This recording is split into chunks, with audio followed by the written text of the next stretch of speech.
Саламатсыздар ма, құрметті ата-аналар? Алматы облысы Қаратал ауданы Максим Горький атындағы орта мектептің педагог-психологы Қадырбаева Жібек Назарқызы.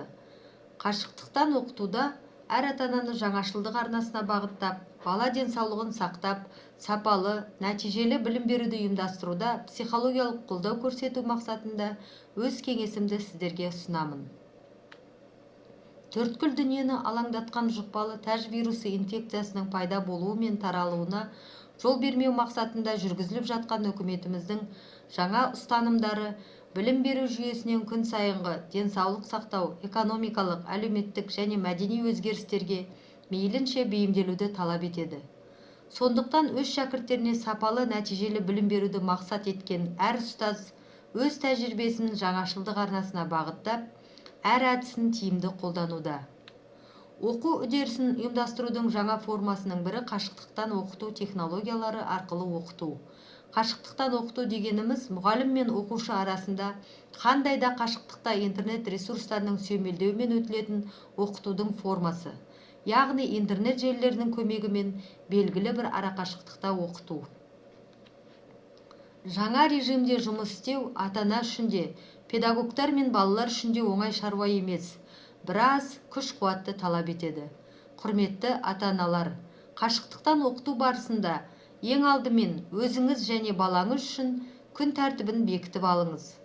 Болып жатқан жағдайға неғұрлым сабырлықпен қараңыз. Баланың көңіл күйіне, сабаққа ынтасына, үйдегі ересек адамдардың ықпалы зор.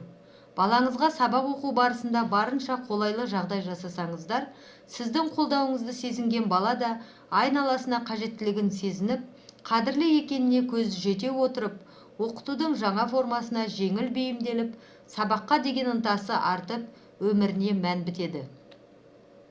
Қашықтықтан оқыту кезінде теледидардан көзге дейінгі арақашықтық 2-3 метрден кем болмауы керек. Компьютер мониторы мен балаңыздың арақашықтығы кемінде 50-70 см болуы керек. Компьютер тұрған бөлменің ауасын жиі тазартып тұрған абзал. Күн сайын бөлмеде ылғалды тазалық жұмыстарын жүргізгеніңіз дұрыс. Компьютермен жұмыс істеп болғаннан кейін көз және дене жаттығуларын орындаса, бала денсаулығына пайдасы зор. Сондай-ақ, қашықтықтан оқыту барысында әрбір өтілетін сабақтың жемісті болуына сыртқы жағдайдың атқаратын маңызы зор.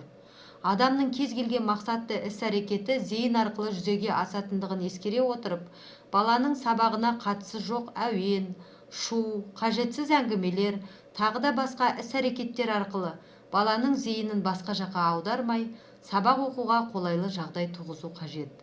Қашықтықтан оқыту барысында баланың назарын көп нәрсеге аудармай, зейінін басты сабаққа ғана аударып, оған тұрақтатып әдеттендіру керек. Сабағын алаңдамай орындап үйренген бала, есейген кезде үлкендердің көмегінсіз-ақ зейінін тиісті объектіға жинақтап, кез келген істі тыңғылықты орындайтын болады. Назарларыңызға рахмет.